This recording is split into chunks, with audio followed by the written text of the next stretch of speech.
الرحیم ناظرین، شور حیات کے آج کے پروگرام میں آپ کو خوش آمدید کہتے ہیں۔ جیسا کہ آپ جانتے ہیں کہ شور حیات کے اس پروگرام میں ہم پاکستان بھر سے جو ماہرین تعلیم ہوتے ہیں ان کا وقت لے کر ان سے ان کی جو فیلڈ ہوتی ہے اس سے متعلق ہماری گفتگو ہوتی ہے۔ آج کے پروگرام میں ہمارے نہایت ہی اہم مہمان اسلام آباد سے تشریف لائے ہیں محترم فیاض احمد صاحب، جو ڈپٹی منیجر ہیں character education foundation institution and model program کے، اور اس کے ساتھ ساتھ علوم دینیہ کے حوالے سے پاکستان میں ان کی بڑی خدمات ہیں۔ علوم دینیہ کو جدید طریقوں سے سمجھنے اور سمجھانے کے حوالے سے موصوف پاکستان میں پچھلے 10 سالوں سے اپنی خدمات جو ہے وہ دے رہے ہیں۔ آج کا جو ہمارا ٹاپک ہے اس حوالے سے میں آپ کو بتاتا جاؤں، پاکستان کے اندر حفظ ود انڈرسٹینڈنگ کا ایک پروجیکٹ کریکٹر ایجوکیشن فاؤنڈیشن نے شروع کیا ہے، اور اس پروجیکٹ کو آگے بڑھانے میں فیاض احمد صاحب کا بنیادی کردار ہے۔ آج کے اس پروگرام میں ہم اس پروجیکٹ کے متعلق بہت ساری ایسی چیزیں ہیں جو انشاءاللہ ہم جاننے کی کوشش کریں گے، اور پھر اس سے مستفید ہونے کے حوالے سے آپ کے پاس بہتر سے بہترین مواقع انشاءاللہ میسر ہوں گے۔ فیاض احمد صاحب، بہت شکریہ آپ کا، آپ نے آج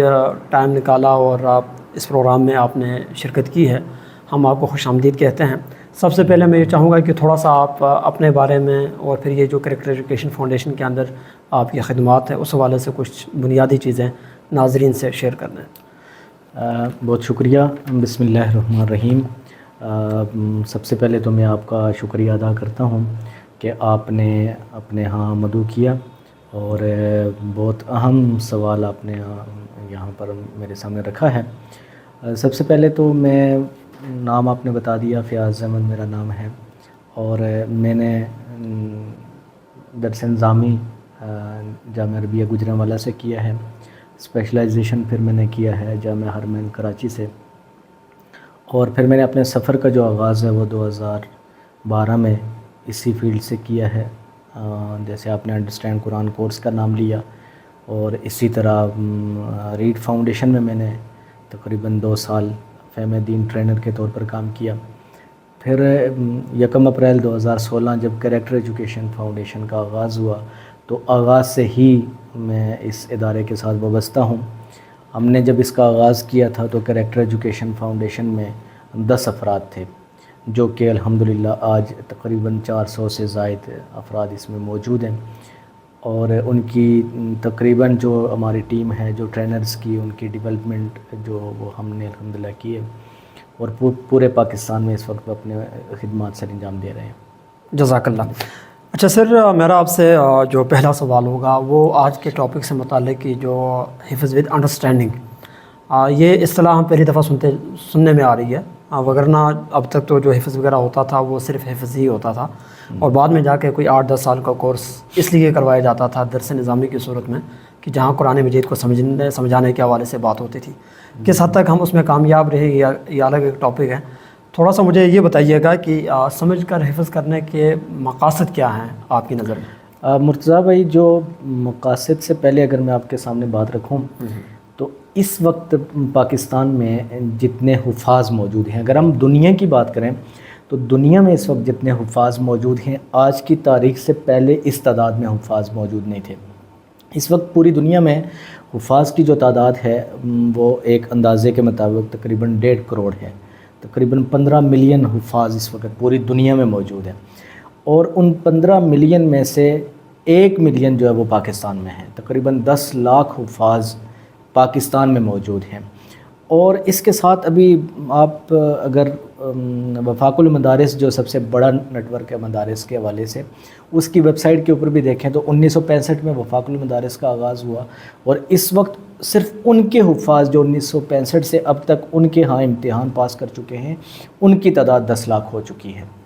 یہ ایک بڑی تعداد ہے۔ قرآن مجید کو حفظ کرنا یہ بڑی سعادت کی بات ہے، لیکن اتنی ہی محرومی کی بات یہ ہے کہ قرآن مجید پورا سینے کے اندر محفوظ ہے۔ ہم قرآن مجید تراویح میں بھی سناتے ہیں، اس کے علاوہ بھی ہم اس کو بغیر دیکھے پڑھتے ہیں، لیکن اتنی ہی محرومی کی بات یہ ہے کہ وہ ہمیں سمجھ نہیں آتا، اور اس محرومی کو دور کرنے کے لیے ہم نے پہلے اس کے اوپر بڑا غور کیا کہ ہم ان لوگوں کے لیے پروگرام کا آغاز کریں کہ جو حفظ کر چکے ہیں، لیکن چونکہ اب آپ کو پتہ ہے کہ حفظ کرنے کے بعد جو لوگ پریکٹیکل لائف کے اندر ہیں، اپنی مصروف زندگی کے اندر ہیں، ان کو واپس جمع کرنا، ان کو انڈرسٹینڈنگ کروانا، یہ ایک بہت چیلنجنگ کام تھا۔ تو ہم نے کہا کہ کیوں نہ ایسا کریں کہ ہم ایک پروگرام کا آغاز کرتے ہیں کہ جس میں بچے کو انڈرسٹینڈنگ بھی ہو اور وہ حفظ بھی کر رہا ہو۔ تو 2020 میں پھر ہم نے اس پروگرام کا آغاز کیا۔ مقاصد کی جہاں تک آپ نے بات کی تو ظاہر سی بات ہے، قرآن مجید جو ہے اللہ کے رسول صلی اللہ علیہ وسلم کا ایک فرمان ہے، تم میں سے بہترین وہ ہے جو قرآن سیکھے اور دوسروں کو سکھائے۔ تو قرآن کا سیکھنا اور سکھانا ہر مسلمان کے لیے ضروری بھی ہے اور بہترین کام بھی ہے۔ تو ہم نے اس کا جو بنیادی مقصد رکھا ہے وہ یہ کہ قرآن میں بچوں کے اندر داعیانہ اور قائدانہ اوصاف پیدا کرنا، قرآن مجید کی عظمت ان کے دلوں کے اندر پیدا کرنا، تاکہ وہ قرآن مجید کو یاد کریں، نہ صرف یاد کریں بلکہ اس کو سمجھیں بھی، اس پر عمل بھی کریں اور اس کو دوسروں تک بھی پہنچائیں۔ تو یہ ہمارا بنیادی مقصد ہے، طلباء میں قائدانہ اور داعیانہ اوصاف پیدا کرنا۔ ماشاءاللہ۔ اچھا، یہ حفظ ود انڈرسٹینڈنگ کا ظاہر ہے کہ اس کے مراحل ہوں گے، کوئی سٹیجز ہوں گے، ایسے ہی ہے۔ اس حوالے سے تھوڑی سی روشنی ڈالیں کہ وہ سٹیجز یا مراحل کیا کیا ہیں۔ عموماً آپ بھی جانتے ہوں گے کہ جو مدارس کے اندر سلسلہ اس وقت تک چل رہا ہے، اس میں کوئی قید نہیں ہوتی کہ کس وقت بچہ آ رہا ہو کس وقت نہیں آ رہا۔ خصوصاً جو حفظ کا شعبہ ہے تو اس میں سال ہر سال بچے آتے رہتے ہیں، ہر مہینے میں کسی بچے کا ایڈمیشن ہو رہا ہوتا ہے، اور عموماً ایک کلاس ایک پیٹرن کے اوپر نہیں ہوتی، ایک بچہ پہلے پارے پہ ہوتا ہے، دوسرا 15ویں پہ ہوتا ہے، تیسرا 25ویں پہ ہوتا ہے، چوتھا مکمل کر رہا ہوتا ہے۔ تو اس میں جو ہمارے مراحل ہیں ان میں سب سے پہلا مرحلہ یہ ہے کہ ہم ایڈمیشن جو ہے وہ ایک مرتبہ کرتے ہیں سال میں، اور وہ ہمارا ایڈمیشن کا جو مہینہ ہے وہ فروری میں ہم جو نئے سیشن کا آغاز ہوتا ہے اس میں ہم ایڈمیشن کی سب سے پہلے کمپین کرتے ہیں۔ تو کمپین ہم سوشل میڈیا کے ذریعے بھی کرتے ہیں، اشتہارات کے ذریعے بھی کرتے ہیں، اور اس کے بعد پھر جو بچے اس کے لیے اپلائی کرتے ہیں تو ان سے ہم پھر ایک تحریری ٹیسٹ لیتے ہیں، اور چونکہ ہماری شرائط میں یہ ہے کہ ہم 5ویں پاس بچہ لیتے ہیں اور اس کو حفظ کے ساتھ ساتھ مڈل بھی کرواتے ہیں 3 سالوں کے لیے، اور اس سے ہم 5ویں کلاس کا ہی 4 سبجیکٹس جو آگے اس کو پڑھانے ہوتے ہیں، انگلش ہے، اردو ہے، سائنس ہے اور میتھ ہے، یہ 4 سبجیکٹس ہیں، ان کا ہم اس سے تحریری امتحان لیتے ہیں، اور جتنے بچے ہمارے پاس ٹیسٹ کے لیے آتے ہیں ان کو جو تحریری امتحان لیتے ہیں ان سے جو ٹاپ 20 بچے ہوتے ہیں، چونکہ ہم نے ایک کلاس میں صرف 12 بچوں کا انتخاب کرنا ہوتا ہے، تو جو 20 بچے ہوتے ہیں ان سے ہم ایک انٹرویو لیتے ہیں، اور انٹرویو بھی ہمارا تھوڑا سا مختلف ہوتا ہے۔ ایک تو ہم بچے کی ذہنی ہم آہنگی معلوم کرتے ہیں کہ یہ خود سے شوق رکھتا ہے یا والدین اس کو زبردستی لے کر آئے، فرق ہوتا ہے ان دونوں میں۔ اور پھر ہم چونکہ اس سے حفظ کروانا ہوتا ہے ہم نے، تو ان 20 بچوں کو ہم قرآن مجید دیتے ہیں،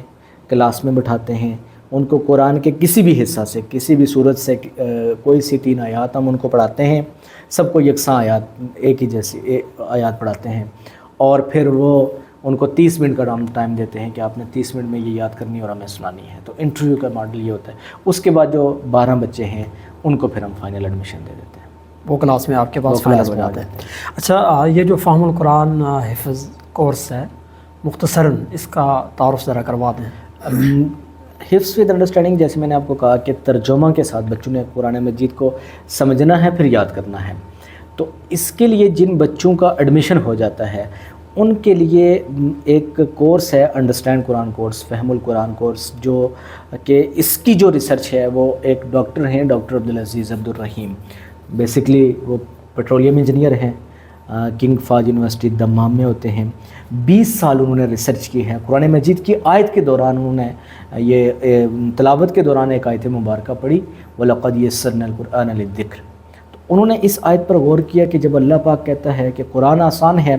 تو اس میں کوئی شک نہیں ہو سکتا۔ انہوں نے 20 سال ریسرچ کی ہے کہ ایک عام آدمی قرآن مجید کو کیسے انڈرسٹینڈ کر سکتا ہے۔ تو کریکٹر ایجوکیشن فاؤنڈیشن کے تعاون سے ان کا یہ کورس جب پاکستان میں آیا تو کریکٹر ایجوکیشن فاؤنڈیشن کے تعاون سے ہم نے اس کو کریکلم میں، انہوں نے تو بڑوں کے لیے کورس بنایا تھا لیکن نصاب سازی ان کا تجربہ نہیں تھا، تو کریکٹر ایجوکیشن فاؤنڈیشن کے تعاون سے ہم نے اس کو کریکلم کا حصہ بنایا ہے، اور پھر مختلف لوگوں کو ہم نے یہ کورسز کروائے ہیں، بڑوں کو بھی بچوں کو بھی۔ سب سے جو آئیڈیل ایج ہے اس کورس کو سیکھنے کی، وہ 6ٹھی کلاس کا بچہ اس کو سیکھ سکتا ہے، جو 52 اسباق پر مشتمل ہے، جس میں ابتدائی طور پر اذکار نماز بھی ہیں، مختصر صورتیں بھی ہیں، پھر اسی طرح سورۃ البقرہ کے ابتدائی 10 صفحات ہیں۔ اس کے ساتھ ان کو پھر قرآنی گرامر بھی ہم سکھاتے ہیں، اور یہ کورس کمپلیٹ کرنے کے بعد ایک عام بچہ بھی، ایک عام بندہ بھی قرآن مجید کے تقریباً 80% الفاظ کو انڈرسٹینڈ کر چکا ہوتا ہے۔ ماشاءاللہ۔ یہ جو بچے ہوتے ہیں، جس طرح آپ نے کہا کہ 6 کلاس کے ہیں اور ارلی ایج بھی ہے ایک طرح سے، تو اس میں ایک تو دورانیہ کتنا ہے اس کورس کے لیے ان کے پاس، اور اس کے اندر کیا کیا چیزیں ہیں وہ اسپیسیفک جس کو وہ لرن کر رہے ہوتے ہیں؟ پہلی بات تو یہ ہے کہ 52 اسباق کے اوپر یہ مشتمل کورس ہے، لیکن ہم بچوں کو ابتدائی 3 مہینے میں یہ کورس کرواتے ہیں۔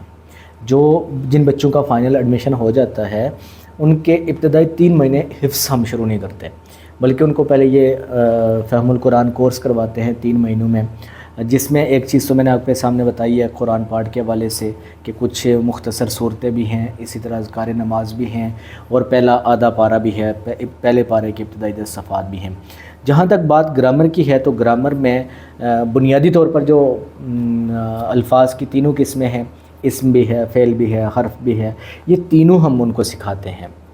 لیکن جو اسماء ہیں ان کی ظاہر سی بات ہے، اگر کہیں قرآن میں واحد آیا تو جمع معلوم کرنی ہے، جو جمع آیا ہے تو اس کی واحد معلوم کرنی ہے۔ حروف کبھی بدلتے نہیں ہیں، ایک حرف آپ نے ایک مرتبہ سکھایا، جیسے من ہے تو من آپ نے ایک مرتبہ سکھایا، تو من قرآن مجید میں 3000 سے زائد مرتبہ آیا ہے، تو ہر مرتبہ من ہی ہوگا اور اس کا مطلب سے ہوگا۔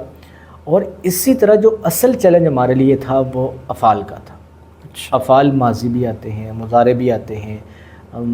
اسی طرح غائب کے لیے بھی آتے ہیں، مخاطب کے لیے بھی آتے ہیں، اسم فاعل بھی آتے ہیں، مفعول بھی۔ تو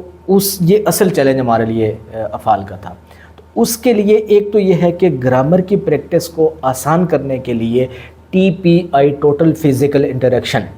جو کہ دوسری زبان سیکھنے کا ایک ٹول ہے جو دنیا بھر میں بھی دوسری زبان سیکھنے کے لیے استعمال ہوتا ہے، TPR اس کو کہتے ہیں، ٹوٹل فزیکل رسپانس۔ اس کو تھوڑا سا چینج ہم نے کیا ہے کہ ٹوٹل فزیکل انٹریکشن، اپنے پورے وجود کا استعمال کرتے ہوئے سیکھنا۔ تو ہم دراصل بچوں کو یہ گرامر آسانی کے لیے ہاتھوں کے اشاروں سے سکھاتے ہیں۔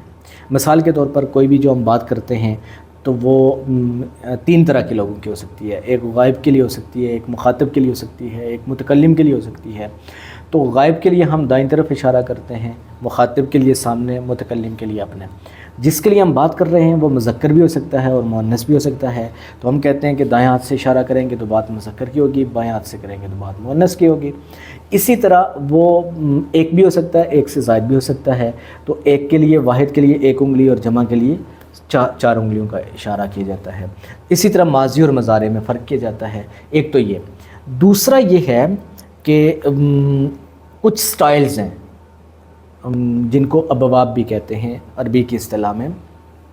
وہ تمام سٹائلز ہم بچوں کو ایک سٹائل ہم سکھاتے ہیں۔ جیسے فتح یفتح ایک سٹائل ہے، تو فتح یفتح کے سٹائل پہ سینکڑوں افعال قرآن مجید میں آتے ہیں۔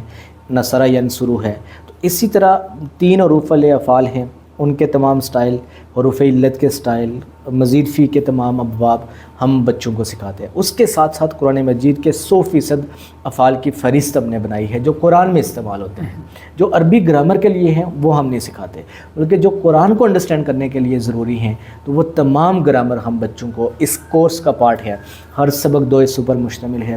پہلے حصے میں قرآن پارٹ ہے، دوسرے حصے میں گرامر پارٹ ہے۔ تقریباً 20 سے 25 منٹ کا قرآن پارٹ ہے، 20 سے 25 منٹ کا گرامر پارٹ ہے۔ ماشاءاللہ، یہ بہت بہترین ہے۔ تو اس حوالے سے تھوڑا سا ظاہر ہے کہ عموماً جو حفظ وغیرہ کہیں پر بھی کروایا جاتا ہے تو کہیں 2 سال لگ رہے ہیں، کہیں 3، کہیں 4، ڈفرینٹ ماڈلز ہیں۔ آپ کا یہ جو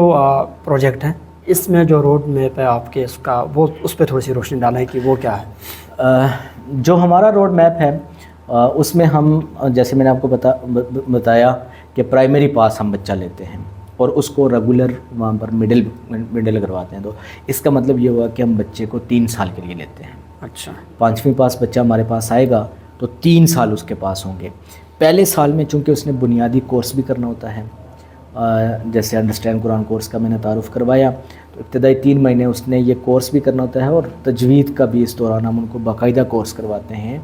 اور اس کے بعد پھر پہلے سال میں اس نے 8 پارے حفظ کرنے ہوتے ہیں ترجمہ کے ساتھ، دوسرے سال میں اس نے 12 پارے حفظ کرنے ہوتے ہیں، یعنی دوسرے سال 20 پارے ہو گئے، تیسرے سال اس نے 10 پارے کرنے ہوتے ہیں، اور یہ 3 سالوں میں وہ یعنی قرآن مجید مکمل کرتا ہے۔ ماشاءاللہ۔ اچھا، ظاہر ہے کہ یہ جو پروجیکٹ ہے آپ کا، یہ بغیر معلم کے مکمل نہیں ہوتا، تو کس طرح کا استاد آپ کو، معلم جو ہے وہ اس پروجیکٹ کے لیے، اس کورس کے لیے درکار ہوتے ہیں؟ ان کی بنیادی جو شرائط ہیں وہ کس طرح کی ہوتی ہیں؟ سب سے پہلی بات تو یہ ہے کہ جیسے میں نے آپ کو بتایا کہ یہ ہمارا پروگرام حفظ ود انڈرسٹینڈنگ کا ہے، تو حفظ ود انڈرسٹینڈنگ کا ہے تو ہمیں ٹیچر وہ چاہیے، چونکہ حفظ کلاس پڑھانی ہے تو ٹیچر خود حافظ ہونا چاہیے، یہ پہلی بنیادی شرط آ گئی اس کی۔ دوسرے نمبر پہ انڈرسٹینڈنگ کے ساتھ اگر اس نے پڑھانا ہے تو پھر اس کا عالم دین ہونا بہت ضروری ہے۔ جیسا میں نے آپ کو بتایا کہ اسی کمی کو پورا کرنے کے لیے تو ہم کام کر رہے ہیں کہ جو حفاظ ہیں ان کو انڈرسٹینڈنگ نہیں ہے، تو وہ جب ان کو خود انڈرسٹینڈنگ نہیں ہے تو بچوں کو وہ انڈرسٹینڈنگ نہیں کروا سکتے، تو لہٰذا اس کا عالم دین ہونا ضروری ہے، اور پھر اس کا حفظ کلاس پڑھانے کا تجربہ بھی ہونا چاہیے، اور پھر آخری جو اور اہم بات یہ ہے کہ اس کی اپنی منزل پختہ ہونی چاہیے۔ جب تک اس کو قرآن خود صحیح یاد نہیں ہوگا وہ بچے کو صحیح حافظ نہیں بنا سکے گا۔ ہم تو یہ کہتے ہیں کہ جو قاری صاحب ہیں ان کو قرآن دیکھنا ہی نہیں چاہیے بچے سے سبق سننے کے لیے، تو لہٰذا اس کی اپنی منزل پختہ ہونی چاہیے، اور پھر اس کو ہم اپنے اس پورے کورس سے گزارتے ہیں۔ پہلے اس کو یہ بنیادی کورس کرواتے ہیں، اس کے بعد پھر وہ کلاس پڑھاتا ہے۔